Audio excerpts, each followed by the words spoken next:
caminhar nesse momento para uma reflexão da palavra do Senhor.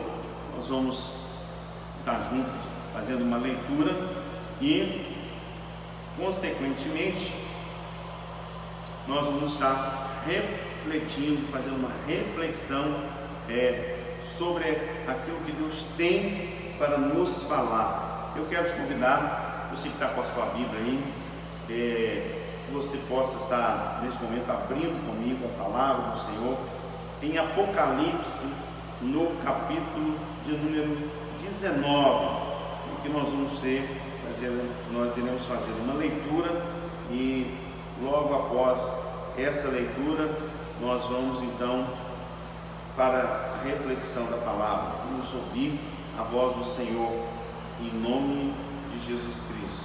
Glória a Deus.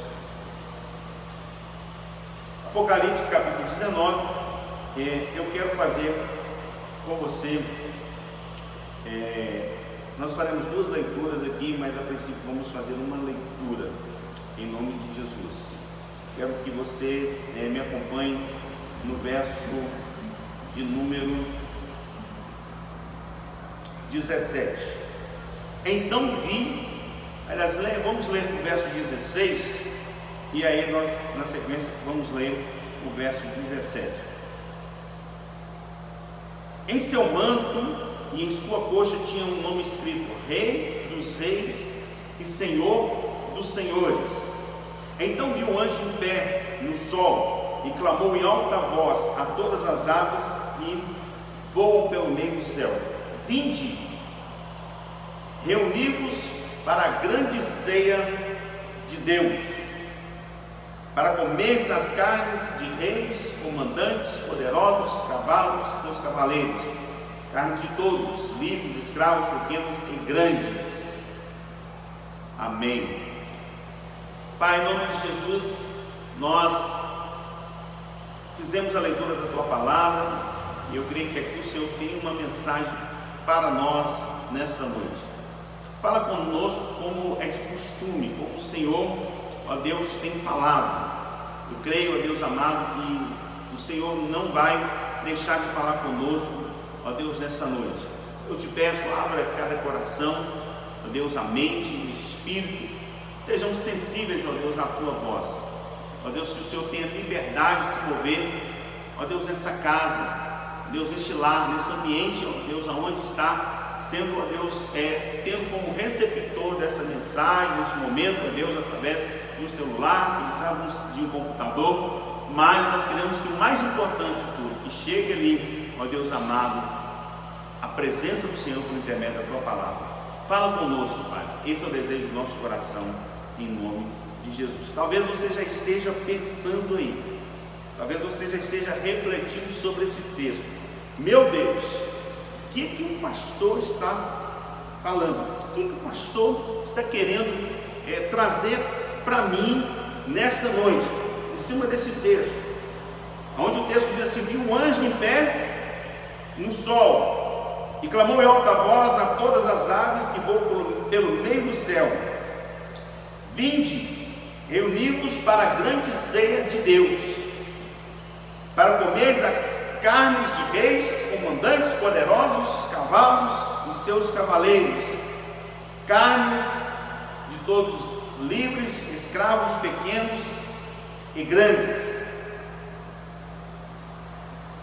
Talvez você esteja assim já se encamulando com esse texto. O que esse texto está querendo dizer? Uma palavra que me é comum nesse texto: ceia. Mas essa palavra, dentro desse contexto, não me traz muito a memória do que é ceia para mim. O que eu tenho ouvido sobre a ceia do Senhor, o que é a ceia do Senhor, o que representa a ceia do Senhor. Realmente, eu imagino que isso talvez esteja trazendo para você algumas indagações, algumas perguntas. Mas nós vamos, à medida do possível aqui, eu creio que você vai entender o que Deus tem para falar no seu coração. Querido, esse culto é um culto de Santa Ceia e não poderia deixar de falar sobre a ceia do Senhor. E aproveitando, nós não apenas vamos falar da ceia, mas nós vamos falar também um pouco da Páscoa, querido. São dois assuntos pertinentes, são dois assuntos que estão interligados, são dois assuntos que fazem parte da vida do cristão. Quando nós temos um culto de Santa Ceia, normalmente o que se é lido é o texto de 1 Coríntios, capítulo 11, onde ali o apóstolo Paulo ele nos lembra, nos leva a refletir, a trazer memória aquilo que nos dá esperança, a fazer uma reflexão sobre o sacrifício de Jesus, sobre o sangue de Jesus derramado, sobre o corpo dele que foi moído, que foi ali transgredido por causa do nosso pecado. E de repente eu vejo um texto, onde esse texto ele tem em comum essa palavra ceia, mas ele não está incluindo aqui a participação dessa ceia, uma comunhão de irmãos, uma comunhão do corpo de Cristo, porque a verdade, a grande verdade é que a ceia ela é para reunir o corpo de Cristo, que é a igreja, e para que ali nós possamos celebrar aquele momento e lembrar e recordar o que Jesus fez por nós na cruz do Calvário, o que Ele passou por mim e por você. Mas é isso mesmo, querido. O contexto diz aqui, esse contexto aqui é uma resposta daquilo que Jesus passou por mim e passou por você. Esse momento aqui, querido, está falando de quê? De uma celebração. É o Rei dos Reis, Senhor dos Senhores. O texto do verso 16 diz assim: em seu manto e em sua coxa tinha o nome escrito Rei dos Reis e Senhor dos Senhores. Por que é momento de celebração? Porque a ceia, querido, ela não deve lembrar apenas a morte de Jesus na cruz. A ceia não é para apenas lembrar o sofrimento de Jesus, mas é para também trazer a memória e para poder anunciar que Jesus Cristo, Ele venceu a morte, que Jesus Cristo, Ele venceu o pecado, que Jesus Cristo, Ele venceu, Ele é Senhor sobre todas as coisas, Ele é Rei dos Reis e Senhor dos Senhores. Que o reino está sobre as suas mãos. Que aconteça o que acontecer na história bíblica, dentro das profecias escatológicas, o que está pronunciado para acontecer de antemão, o que está escrito aqui, não foi Satanás que escreveu isso aqui, queridos. As profecias bíblicas não foi o dedo de Satanás que escreveu a história e dando um destino para a humanidade. As profecias bíblicas foram escritas, foram dadas pelo Senhor e pelo dedo do Senhor. Embora Deus usou aqui, trazendo um contexto de Apocalipse, que quando nós falamos de escatologia, que é o estudo dos últimos tempos, dos acontecimentos dos últimos tempos, envolve outras profecias bíblicas, outros livros, como o livro de Daniel, Jeremias, Ezequiel, Isaías, tantos outros livros, o próprio livro de Mateus, capítulo 24, nós vamos retratar, vamos falar. Mas aqui, capítulo 19,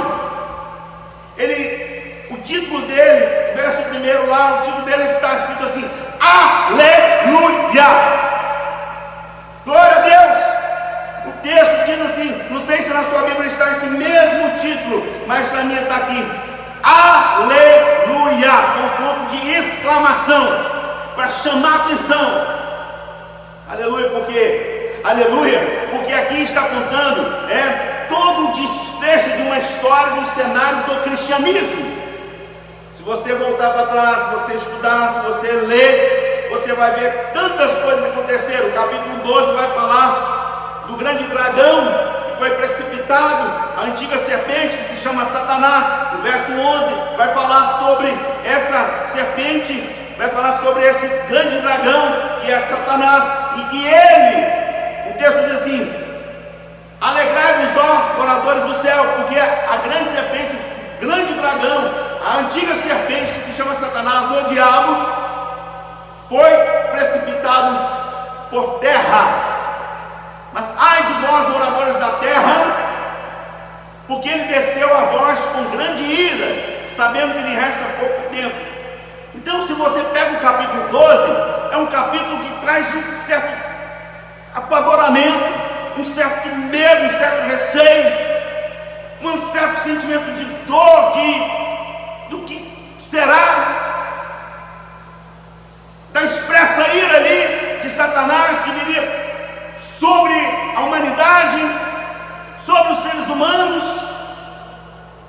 Mas ao mesmo tempo, Aí quando nós chegamos aqui no capítulo 19, aí sim nós vamos conhecer a verdadeira realidade da profecia. Nós vamos ver que Jesus é o Rei dos Reis e Senhor dos Senhores. O capítulo 12 vai falar que esse dragão, ele tinha 7 cabeças e 10 chifres. Está falando de quê? Está falando de reis e de reinos que estão com ele, para poder causar destruição sobre a humanidade. Mas aqui, ele sempre quis se apresentar como um governante, como alguém que tem autoridade, como alguém que reina. Mas o texto de Apocalipse 19, do verso 16, diz que existe um rei, que é o Rei dos Reis e Senhor dos Senhores. Para ficar bem claro de que Jesus, ele não é nenhum coitadinho, porque infelizmente muitos ainda veem Jesus como o menino Jesus. Jesus, querido, não é mais um menino Jesus.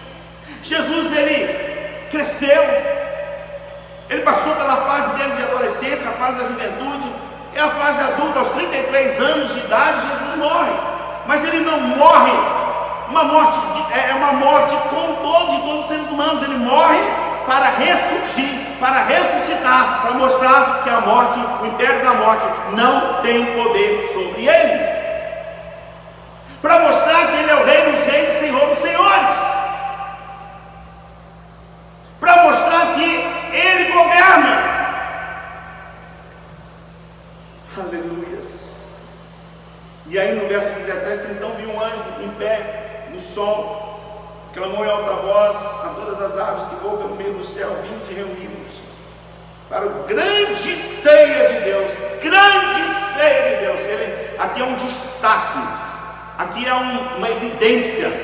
Pega aquela ceia e coloca ela como grande ceia. Mas por que grande ceia? Porque aqui é uma ceia diferente da ceia que nós temos que celebrar. Como assim, pastor? Sim, aqui essa ceia está dizendo de uma celebração de vitória de Jesus Cristo e de toda a sua igreja, triunfando sobre o mal, triunfando sobre o inimigo, triunfando sobre os falsos reis, triunfando sobre a mentira, triunfando sobre o engano, que a Bíblia diz aqui em Apocalipse 12, é a antiga serpente, Satanás, que engana todo mundo, que trabalhou e continua trabalhando para trazer engano. João 8,44 diz que ele é o pai da mentira, ele é o homicida, e ele nunca se firmou na verdade. Mas aqui, esse verso, essa ceia, é para mostrar a verdade, é para expor as mentiras de Satanás e mostrar que Jesus é o Rei dos Reis e Senhor dos Senhores.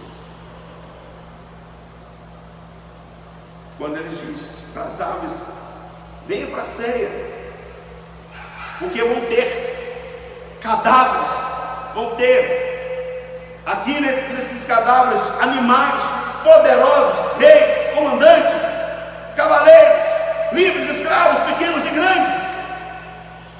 Ou seja, todos aqueles que se levantaram um dia contra a igreja, todos aqueles que se levantaram um dia contra esse reino, eles se tornarão ceia para essas aves. Isso fala de quê? De um triunfo de Cristo sobre as trevas, de um triunfo de Cristo sobre o pecado, de que Jesus, ele é o vencedor. E aí por isso que o texto diz, capítulo 19, está lá o título: Aleluia. Aleluia. Verso 1 diz assim: depois disso ouvi no céu uma voz como de numerosa multidão que exclamava: Aleluia! Salvação, glória e poder pertencem ao nosso Deus, porque verdadeiros e justos são os teus juízos. Ele julgou a grande prostituta que corromper a terra com a sua prostituição. Ele vingou o sangue dos seus servos das mãos dela. Aleluia. Sabe o que acontece, querido? Deus contabiliza tudo. E Deus é Ele que virá com justiça em favor da igreja, dos seus. Pode-se o inferno levantar, pode-se levantar Satanás com seus emissários, com seus seguidores, com seus adoradores, a besta, o anticristo, o falso profeta, mas quem vai prevalecer é Jesus e a sua igreja. A ceia, ela tem que nos retratar isso, a ceia tem que nos levar a lembrar também que Jesus, não para lembrar somente o sofrimento de Jesus. Claro que nós temos sim que lembrar o quanto Ele sofreu por nós, o preço altíssimo que Ele pagou por nós, porque era para mim e para você estar naquela cruz. Ele tomou o nosso lugar. Claro que nós não podemos esquecer disso. Claro que a ceia vai sempre nos retratar isso, mas nós também temos que ver o resultado desse sofrimento. O resultado desse sofrimento foi de salvação para todo aquele que nele crê. O resultado desse sofrimento foi de uma vitória estabelecida nos céus e na terra, aonde, por isso ficou o registro de Filipenses capítulo 2, do verso 6 em diante, que vai estar dizendo para mim e para você que Deus, que Jesus, Ele tomou a forma de homem, humilhando-se a si mesmo, se esvaziou de si mesmo, tomou a forma de servo, pelo que Deus o exaltou soberanamente, acima de todo nome que está nos céus, na terra e debaixo da terra, ao qual todo joelho se dobrará, toda língua confessará que Jesus Cristo é o Senhor, que Jesus Cristo é o Senhor. Ninguém toma para si esse título, porque a Ele pertence. Jesus Cristo, nosso único e suficiente Salvador. Aleluia. O verso 9, 7, nós vamos falar um pouco sobre isso, mas eu quero aqui encaixar essa ceia. Não haveria ceia se não houvesse um cordeiro. Não haveria ceia se não houvesse um cordeiro. Por que, pastor? O cenário do cordeiro. E aí nós vamos agora falar de Páscoa. Nós falamos da ceia, mas o que a ceia tem a ver com a Páscoa? Tem muito a ver, que as coisas se correlacionam, as coisas têm a sua semelhança, embora cada uma tenha a sua particularidade, mas elas têm alguma semelhança. Em quê? Porque tudo vai se convergir no propósito. A Páscoa, ela é, poderíamos dizer, sombra dos bens futuros, do que viria a acontecer. Como assim, pastor? Eu te convido a abrir sua Bíblia em Êxodo capítulo 12, verso 1. Êxodo capítulo 12, verso 1 em diante, diz assim: diz o Senhor a Moisés e a Arão na terra do Egito: este mês será para vós o primeiro mês do ano. Dizei a toda a congregação de Israel: aos 10 deste mês, tome cada homem um cordeiro para a sua família, um cordeiro para cada casa. Mas se a família for pequena, para um cordeiro, então convidará ele o seu vizinho mais próximo, e conforme o número das pessoas, conforme o que cada um puder comer, fareis conta para o cordeiro. O cordeiro ou o cabrito será sem defeito, um macho de 1 ano, o qual tomarás das ovelhas ou das cabras. Vós os guardareis até o 14º deste mês, quando toda a assembleia da congregação de Israel o matará ao crepúsculo. Tomarão do sangue e o porão em ambas as ombreiras e na verga da porta, nas casas em que comerem. Naquela noite comerão a carne assada ao fogo, com pães asmos e com ervas amargas. Não comereis dele nada cru, nem cozido em água, mas sim assado ao fogo, a cabeça, as pernas e a fissura. Nada deixareis dele até pela manhã. Se algo ficar dele até pela manhã, queimarás ao fogo. Assim comereis os vossos lombos, assim o comereis,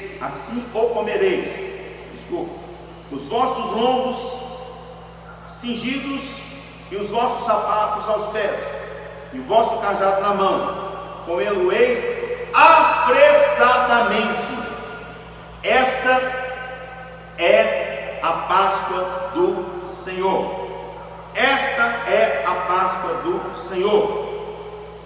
Aquela mesma noite passarei pela terra do Egito, ferirei a todos os primogênitos na terra do Egito, desde os homens até os animais, e sobre todos os deuses do Egito executarei juízo. Eu sou o Senhor. O sangue vos será por sinal nas casas em que estiverdes. Vendo o sangue, passarei por cima de vós, e não haverá entre vós praga, marca isso aí, praga destruidora, quando eu ferir a terra do Egito. Este dia vos será por memorial, e celebrá-lo-eis por festa ao Senhor. Nas vossas gerações o celebrareis por estatuto perpétuo. 7 dias comerás os pães asmos, e no primeiro dia tirareis o fermento das vossas casas, pois qualquer que comer pão levantado, desde o primeiro dia até o 7º, será eliminado de Israel. Queridos, eu disse que existe uma correlação entre a ceia e a Páscoa. Por quê? Porque não haveria ceia se não tivesse tido Páscoa. Porque a Páscoa, ela remete, nos leva para o acontecimento da ceia. Como assim, pastor? A Páscoa, ela é uma celebração, uma das festas do povo de Deus, do povo de Israel, que vai ser um memorial perpétuo sobre o povo de Israel. Eles celebram, eles comemoram a Páscoa. Por quê? Porque ela faz recordação à libertação que Deus deu ao povo do Egito, das mãos de Faraó. Bem, nós sabemos que de uma maneira tipológica, uma tipologia, o Egito representa o mundo, e que Faraó representa Satanás, tentando manter o ser humano, tentando manter o povo de Deus ali sobre as suas rédeas. E Deus tinha uma promessa de libertação para esse povo, e Deus então, Ele vai livrar esse povo. Mas antes de Deus libertar esse povo, de trazer libertação a esse povo, Deus vai fazer juízo sobre o Egito. Deus vai trazer juízo sobre o Egito. Se você olhar os capítulos anteriores, você vai ver o juízo de Deus sobre o Egito. No capítulo 7, Deus manda Moisés ir lá falar com o faraó, para que o faraó libertasse o seu povo, que Deus estava dando a libertação ao povo. Mas a Bíblia diz que a partir do capítulo 8, quando Moisés vai lá para poder pedir libertação a Faraó endurece a sua serviço. Faraó nega este pedido, e muitas das vezes, de maneira camuflada, ele tenta enganar, ludibriar, dizendo que vai libertar, mas acaba não libertando. E a cada ida e vinda de Moisés, Deus mandava um juízo, Deus mandava um sinal do poder dele, e mandava para Faraó uma resposta daquela negação. O capítulo 8 vai dizer da praga das rãs, que Deus derrama sobre o Egito, porque Faraó não aceitou libertar o povo. E ele continua, ainda no capítulo 8, falando sobre as pragas dos piolhos. Depois nós vamos ter as pragas das moscas. No capítulo 9 nós vamos ver a praga da peste nos animais, a praga das úlceras, as pragas da saraiva. Aí no capítulo 10 nós temos a praga dos gafanhotos, a praga das trevas, e no capítulo 11, a praga sobre os primogênitos.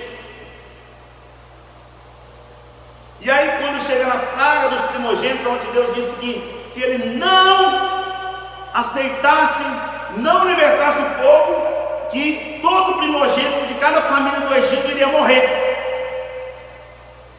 E dentro desse contexto estava incluído o filho de Faraó. E Faraó não deu crédito a essa palavra.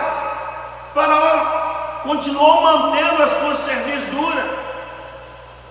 E a Bíblia diz que o filho de Faraó também morre. E aí neste momento é que cai a ficha de Faraó. É nesse momento que Faraó então pensa: eu preciso realmente libertar esse povo. Eu preciso realmente deixar esse povo ir. Porque esse povo é um povo que tem um Deus poderoso, ou todo-poderoso.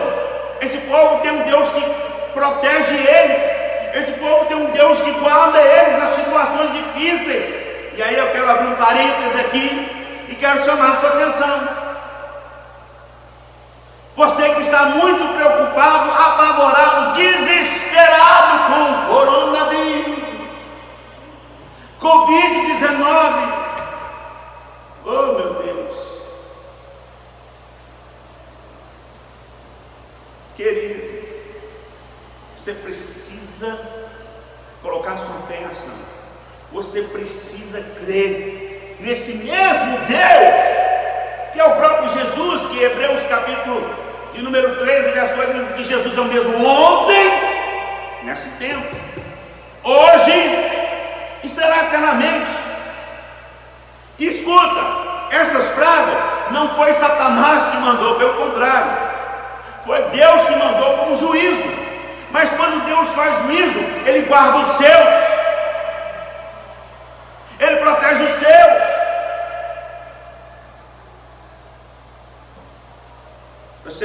Nós precisamos crer, nós precisamos entender esse cuidado de Deus sobre nós, igreja do Senhor. Presta bem atenção, Apocalipse 16, eu vou te provar isso. Se você pegar Apocalipse 16, aliás, se você pegar Apocalipse, você vai ver também muitas pragas também no Apocalipse. O capítulo 16 fala das sete últimas pragas. Ou seja, que dentro deste tempo nosso e daqui para frente haverão pragas também. E essas pragas também virão como um juízo de Deus. Não é Satanás que vai lançar essas pragas, muito pelo contrário, como naquele tempo, Deus que vai lançar as pragas. Pastor, o senhor está querendo dizer então que o Covid-19 ele é uma praga enviada por Deus? Não sei, não me arrisco a dizer isso, mas que a Bíblia diz que pragas. Se você for ver também lá em Mateus 24, também fala que nos fins dos tempos, haveria guerras, rumores de guerras, terremotos, maremotos, haveria pragas também. Então nós precisamos entender que a profecia está aí. Nós não podemos tirar isso da Bíblia, nós não podemos descartar. Vai acontecer. Agora, o que eu quero te alertar, o que eu quero te encorajar, o que eu quero desafiar neste tempo, querido, que nós estamos vivendo, nós estamos passando, é que Deus guarda os seus. Deus não mudou. Jesus é o mesmo ontem, hoje, eternamente. Guarda aí na sua Bíblia, grifa aí, marca aí, Hebreus 13:8. Se Deus guardou o seu povo ali no Egito, que representa o mundo, você também ainda está no mundo, querido, sabia? E Jesus falou assim, não pediram ao Pai, fazendo a oração ao Pai, ele disse assim, não te peço que os tire do mundo. Talvez muita gente está pensando, eu queria agora, Deus me tira desse mundo, eu não aguento mais desse mundo, me tira daqui. Não, Deus não vai tirar você daqui. Você vai continuar aqui, porque Deus ainda tem propósito na sua vida, através da sua vida. Tem muita gente que precisa ainda ouvir a palavra, e Deus vai te usar. Ele não vai te tirar. Mas Jesus orou, não te peço, Pai, que os tire do mundo, mas que os livre do mal. Jesus não vai te tirar ainda do mundo. Quando Ele for tirar, Ele vai tirar a sua igreja, que é o chamado evento do arrebatamento. Aí sim, depois do arrebatamento, aí nós vamos ter aí onde eu quero chegar. Vou chegar aqui, calma aí. Mas o texto está dizendo aqui, muito claro para mim e para você, que depois de Deus fazer juízo sobre o Egito, Ele livra o seu povo das pragas. Mas aí, Deus ainda vai agir ainda. Deus vai mover ainda. E o anjo destruidor vai passar pelo Egito. Aí Deus pede ao povo, através de Moisés, leva o líder deles, naquela época era Moisés, fala assim, Moisés, fala com o meu povo, fala com eles para que eles possam celebrar Páscoa. Aí eu quero pegar com você essa palavra Páscoa, o sentido da Páscoa. Aí eu pego o verso 11 do capítulo 12 de Êxodo. Assim comereis os vossos lombos cingidos, os vossos sapatos aos pés, e o vosso cajado na mão. Comê-lo-eis apressadamente. Esta é a minha Páscoa. Esta é a minha Páscoa. Por que esta é a minha Páscoa? Porque tem muita Páscoa aí que está sendo celebrada que não é a Páscoa de Jesus, que não é a Páscoa de Deus. Eu vou aqui abrir sua mente, mas eu não quero colocar um peso sobre você também. Eu quero te ensinar, amém? Entenda bem isso, eu quero te ensinar. Assim como outras celebrações nós fazemos, mas a Páscoa, o mercado, o Covid-19 está aí. Aí está o Covid-19, está o coronavírus. Aí o pessoal, não estou trabalhando, eu não tenho dinheiro, eu estou passando dificuldade, e etc. Mas o ovo da Páscoa está lá. Foi lá e comprou o ovo da Páscoa. Espera aí, pastor, você está colocando peso? Não estou. Querido, você é livre. Compra quantos ovos da Páscoa você quiser comprar, inclusive se quiser comprar um para mim bem grande, pode trazer que eu vou aceitar, viu? Mas eu não vou ter ele como ovo da Páscoa, vou ter ele como um ovo de chocolate.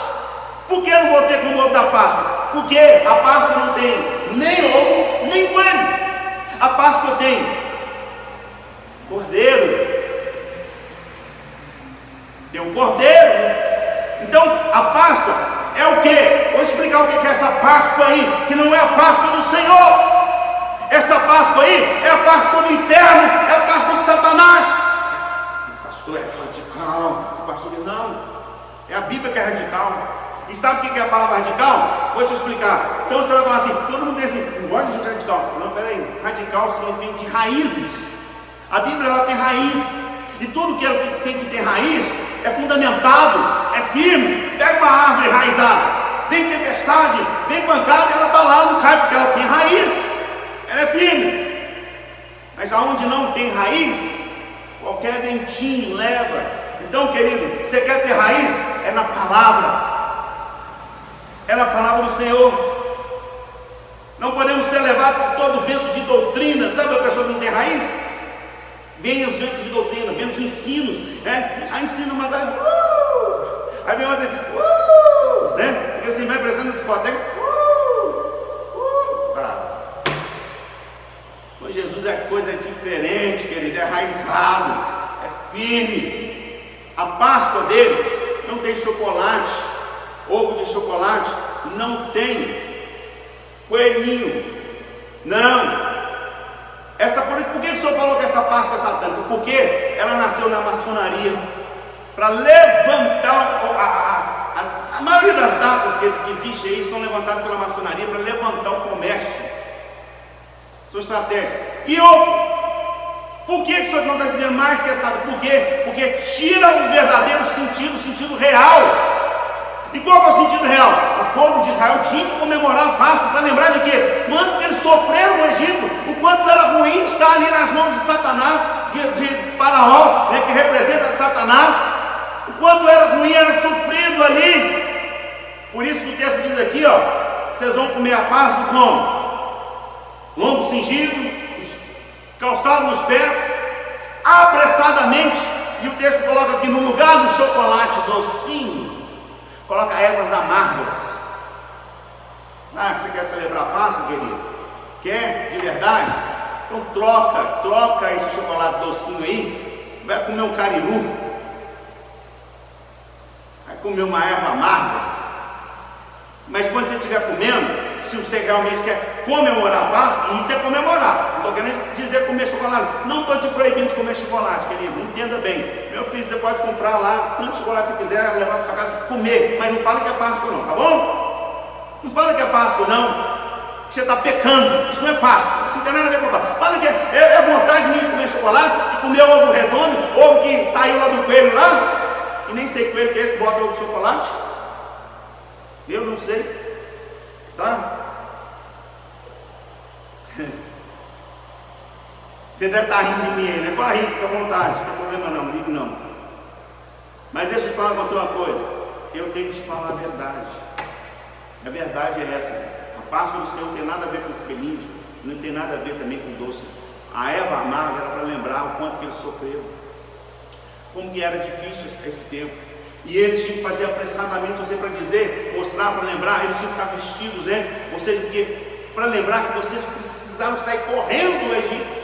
Ou seja, no mundo, quando Jesus chama a gente, quando Deus nos chama para a libertação, nós não temos que ficar pensando, não, sabe, irmão? Tem gente que fica pensando, sabe, quando nós não estamos mais nesse culto presencial, estamos nesse culto aí online, né? Que eu posso até emendar e chamar ele de online, né? Porque é live, então é online. Estou becando diferente minha, viu? Estratégia minha aqui. Quanto tempo eu não faço isso? Estava saudade de fazer isso. Estava tão engessado aqui nessa de live aqui. Agora está tão bom. Estou me sentindo soltinho aqui, igual arroz de primeira. Pode rir, cara, não tem problema não. Eu sou assim, tá? Quando você vem aqui na igreja, aqui, você que está me vendo aí, não teve oportunidade de vir, é assim que é esse pastor, tá? Preocupa não. Mas olha só, nós ficamos aí pensando quando é culto presencial, e aí que nós convidamos a pessoa para aceitar Jesus, para entregar a vida dela para Jesus, sabe? Ela fica pensando, ela fica adiando a decisão dela para amanhã. Esperando. Deixa eu falar com você uma coisa. Por isso que Deus disse aqui para o povo aqui: essa é minha Páscoa, comê-la-eis apressadamente. Porque quando Deus chama alguém para a salvação, não tem que pensar não, irmão. Sabe por que não tem que pensar? Porque é uma oportunidade única. Deus te tirando da escravidão, Deus te tirando da escravidão do pecado. Olha o que diz 2 Coríntios capítulo 6, verso 2. Pois ele diz: ouvinte em tempo aceitável e socorrite no dia da salvação. Deixa eu explicar uma coisa, presta bem atenção no que eu vou te falar. A salvação tem um dia marcado para cada um de nós. O dia que Deus chama é aquele dia. Você não pode adiar para amanhã não, sabe por quê? Porque a Bíblia diz em Provérbios capítulo 29, capítulo 27, verso 1: não te presumas do dia de amanhã, porque não sabe o que produzirá. Tem muita gente que Deus chamou ele para a salvação, para libertar ele do pecado, para libertar ele das garras de Satanás, mas ele protelou, ele empurrou com a barriga, ele deixou para amanhã, e quando chegou esperando que haveria um amanhã para ele poder decidir, já era tarde, porque ele não teve um amanhã. E aí o texto então diz aqui: pois que diz, ouvi-te em tempo aceitável, socorri-te no dia da salvação. Digo-te, agora é o tempo aceitável, é o dia da salvação. Com Deus, querido, não tem esse negócio, vou pensar, não tem não. Com Deus é agora, este é o tempo. Quem sabe você está ouvindo essa pregação, você está ouvindo essa mensagem, e quem sabe você não é alguém que ainda, você é aquela pessoa que ainda não entregou sua vida para Jesus. Não é porque você está aí, eu estou aqui, querido, que eu vou deixar de falar com você não, tá? Você precisa se arrepender dos seus pecados, você precisa se converter, você precisa entregar a sua vida para Jesus enquanto há tempo. A Bíblia diz em Isaías 55, verso 6: buscai o Senhor enquanto está perto, invocai enquanto pode achá-lo. Porque, querido, Deus está te chamando para a salvação. O seu dia é hoje. A Páscoa, ela é um memorial da salvação. É para a gente lembrar o que Deus fez para o povo lá. E por isso que a palavra Páscoa vem do hebraico, significa Pesach, ou seja, passagem. O povo passou de uma vida para outra. O apóstolo Paulo vai dizer isso, que ele nos transportou do reino das trevas para o reino da sua maravilhosa luz. Ou seja, eles passaram das trevas do Egito para a libertação e a luz do reino de Deus. É o que Deus quer para nós. Isso é Páscoa. E aí sabe o que o texto diz? Que Deus ele ia passar, o próprio Deus, o texto diz que um anjo destruidor vai dizer assim: eu passarei. O próprio Deus, um anjo destruidor, e que era para poder matar um cordeiro, era para pegar toda a família, tinha que pegar um cordeiro, tinha que matar esse cordeiro, e o sangue desse cordeiro era colocado nas vergas, nos umbrais das casas, em sinal de que quando aquele anjo destruidor passasse, aquela casa que tivesse com aquele sangue sobre os umbrais, sobre as vergas, ela não seria atingida pelo anjo destruidor. Mas a casa que não tivesse aquele sangue acobertando ela, todos daquela família iriam morrer. E aí, pastor, então o senhor está falando de ceia, e o senhor está falando, eu disse para você que não haveria ceia se não houvesse Páscoa, porque a Páscoa é o sacrifício do cordeiro, entende? A Páscoa é o sacrifício do cordeiro. Tinha que ser sacrificado no cordeiro. Aí eu vou te lembrar lá de Abraão, quando Deus chama Abraão, e aí Abraão, o sonho de Abraão, de Sara, era ter um filho. Sara era estéril. Deus deu um filho que chama Isaac, e Isaac significa alegria, sorriso, alguém que trouxe alegria, trouxe felicidade para aquela casa. Os dois já eram velhos, estavam precisando de algo para animar, algo para trazer alegria, E aí a Bíblia diz que Deus dá Isaac, Deus traz alegria, traz felicidade para aquela casa. Mas de repente Deus vira para Abraão e fala assim: Abraão, me dá o seu filho Isaac. E aí, sabe, a Bíblia diz assim que Deus pede a Abraão Isaac. Abraão vai lá, pega Isaac, pega a lenha, pega o cutelo e leva ele para o monte. Chega lá no monte, amarra ele, e ele pega o cutelo para poder matar o seu filho, que Deus havia pedido. E quando ele vai fazer isso, ele escuta lá o outro, ele escuta o som de um cordeiro, e aí Deus ouve a voz de Deus falando assim: para, não sacrifica teu filho, porque eu já provi o cordeiro. A conversa, eu já provi o cordeiro.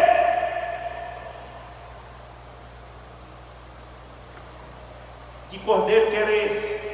O que Deus estava dizendo para Abraão? Deus estava dizendo para Abraão o seguinte: Abraão, não vai ser o seu sacrifício que vai mudar a história do mundo.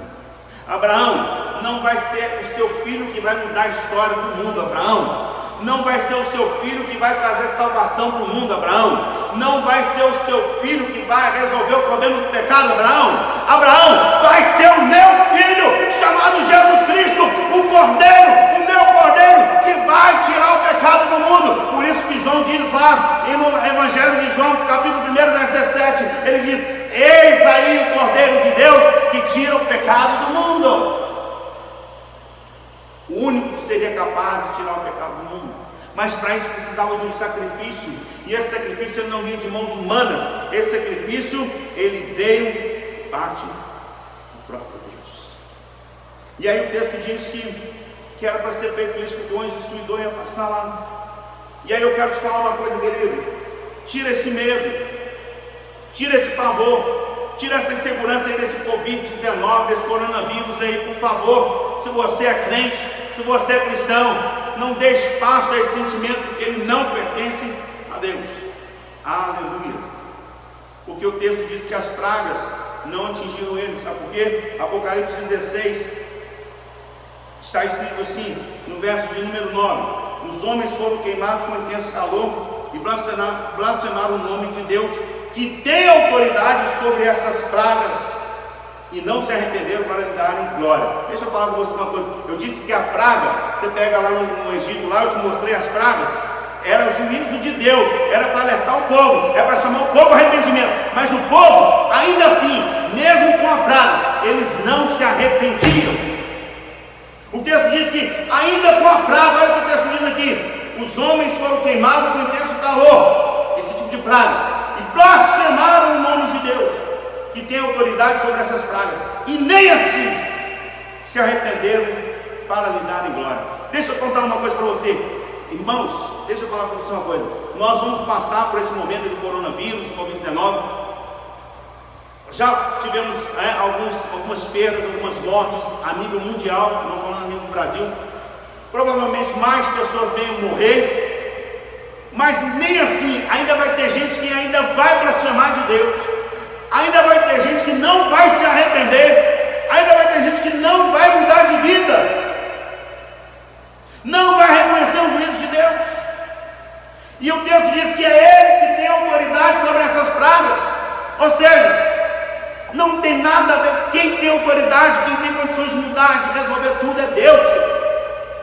Mas se você tiver o sangue do Cordeiro sobre a tua vida, essa praga não te alcançará.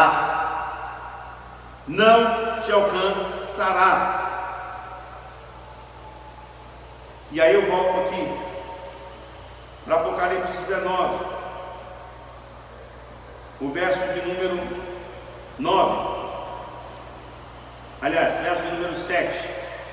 Alegremos-nos e exultemos e demos-nos a glória, porque são chegadas as bodas do Cordeiro, cuja noiva já se arrumou, pois lhe foi dado vestir de linho finíssimo, resplandecente e puro, porque o linho finíssimo são os atos de justiça dos santos. Então o anjo me falou: escreve, bem-aventurados os que são chamados à ceia das bodas do Cordeiro. E acrescentou: são estas as verdadeiras palavras de Deus. Agora você está identificando mais com a ceia, aonde agora você está entendendo mais sobre isso, que a Páscoa não aconteceria se não tivesse o Cordeiro, porque quem foi para a cruz foi o Cordeiro. A Bíblia diz que ele foi mudo como cordeiro ao matador, ou seja, a cruz ali foi o sacrifício do Cordeiro de Deus, que tira o pecado do mundo, para que nós pudéssemos desfrutar desse benefício. Olha o benefício, querido. A Bíblia diz que bem-aventurado, mais do que feliz, os que são chamados para a ceia das bodas do Cordeiro. Sabe o que é a ceia das bodas do Cordeiro? É que hoje nós fazemos essa ceia aqui, celebrando com o pão e com o suco da uva, mas um dia muito em breve, já está chegando, os sinais estão apontando. Jesus a última trombeta vai ser tocada e a igreja subirá aos ares ao encontro de Jesus Cristo, o noivo, a noiva que é a igreja, ao encontro do Cordeiro, que é o nosso noivo, e ali estaremos para sempre com o Senhor. Isso é Santa Ceia. Nós celebramos aqui, mas nós estaremos nessa ceia à mesa com o Senhor. E aí, se eu volto para aquele texto lá, pastor, mas aquele texto que diz que, chamando para a ceia de Deus, onde as aves vão comer, as aves representam, uma representação, a carne dos animais, dos reis da terra, dos grandes, poderosos, pequenos, de todos. Isso fala de quê? Fala de que nós vamos estar lá com o Senhor, e nós vamos ver, porque a Bíblia diz assim, que Deus põe uma mesa para nós perante os nossos inimigos. Nós vamos ver o triunfo de Deus e o juízo de Deus sobre aqueles que se levantaram contra a igreja do Senhor. Por isso que aqui diz: depois disso ouviu-se uma voz como de uma numerosa multidão que exclamava: aleluia, a salvação pertence ao nosso Deus. Queridos, você talvez, que muita gente está procurando a salvação em vários lugares, está buscando a salvação em teologias humanas, em teorias humanas, buscando a salvação em religiões as mais diversas, mas não está procurando o lugar certo, que é em Deus, que é em Deus. E essa salvação, ela vem por intermédio do Cordeiro, que é Jesus Cristo. E para encerrar com você, que nós vamos cear agora, eu vou ler o texto de Apocalipse, capítulo 4, aliás, capítulo 5, diz assim: vi na mão direita daquele que estava assentado no trono um livro escrito por dentro e por fora, e bem selado com 7 selos, e vi também um anjo forte proclamando em alta voz: quem é digno de abrir o livro e de romper os selos? Mas ninguém, nem no céu, nem na terra, nem debaixo da terra, poderia abrir o livro e nem mesmo olhar para ele. E aqui é João falando, na ilha de Patmos. E eu chorava muito, porque não foi encontrado ninguém digno de abrir o livro, nem mesmo de olhar para ele. Então, um dos anciãos me disse: não chores, eis que o leão da tribo de Judá, a raiz de Davi, venceu para abrir o livro e romper seus 7 selos. Verso 6: então, no centro do trono, dos 4 seres viventes e dos anciãos, vi um cordeiro de pé, como tendo sido imolado, e ele tinha 7 chifres e 7 olhos. E quem são os 7 espíritos? E que são, os 7 espíritos de Deus enviados a toda a terra. Ele veio, tomou o livro na mão direita do que estava sentado no trono. Cada um deles tinha uma harpa e taças de ouro cheias de incenso, que são as orações do santo. E eles cantavam um novo cântico: digno és de receber o livro e de romper os seus selos, pois foste morto e com teu sangue compraste para Deus homens de toda tribo, língua, povos e nação, para que o nosso Deus os constituísse reis e sacerdotes, e eles reinarão sobre a terra. Aleluia. Eu fecho esse texto aqui, eu fecho aqui este momento dizendo para você, querido, que Jesus, ele estava lá como cordeiro, ele morreu, mas ele ressuscitou. Mas quando João vê, ele se apresenta no primeiro momento para João como o leão da tribo de Judá. Ele já não estava mais como cordeiro. Ele só vai se apresentar como cordeiro para poder ir lá mostrar que a autoridade de abrir o livro é de quem deu a vida por aqueles que estavam escritos naquele livro. Porque aquele livro que ele ia abrir chama-se o livro onde está escrito o nome dos eleitos, aqueles que seriam salvos.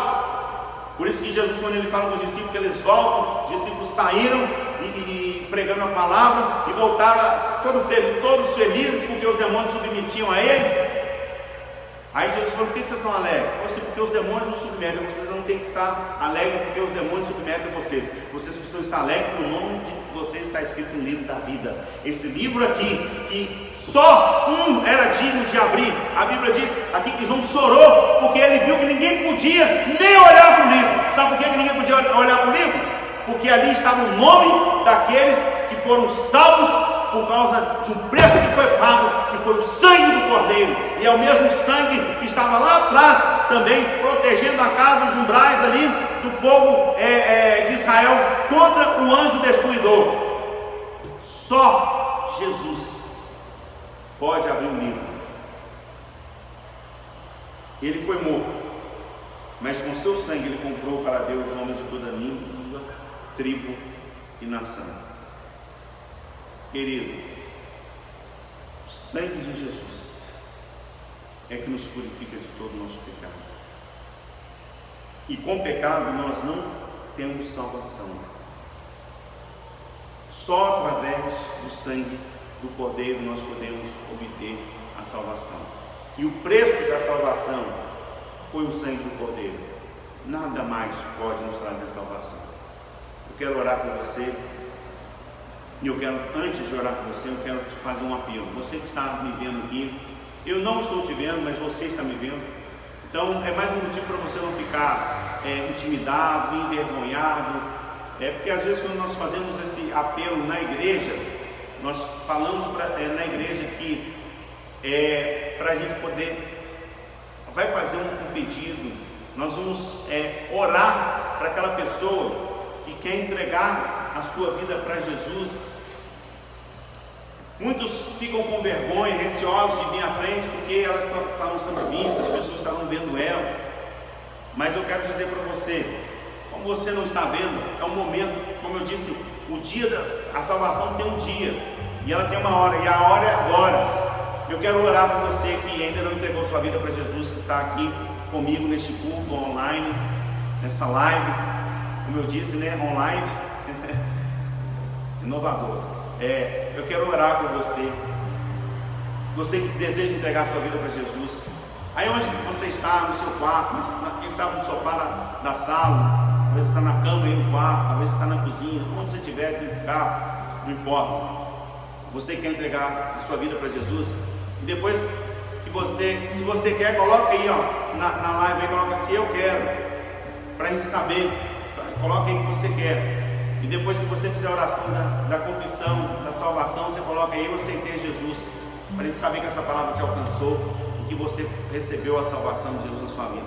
Então, você que quer entregar a sua vida para Jesus, feche seus olhos e ora comigo neste momento. Pai, em nome de Jesus, eu apresento neste momento essa pessoa que está nos assistindo, essa pessoa que ainda não entregou sua vida para Jesus, mas hoje ela decide entregar. Eu oro para que neste momento ela possa entregar a vida dela para o Senhor. Em nome de Jesus, que o Senhor escreva o nome dela no livro da vida, esse livro que só o Cordeiro pode abrir. Em nome de Jesus Cristo, e que ela possa desfrutar da salvação do Senhor. Perdoa os pecados dela, Senhor. Em nome de Jesus. Amém e amém.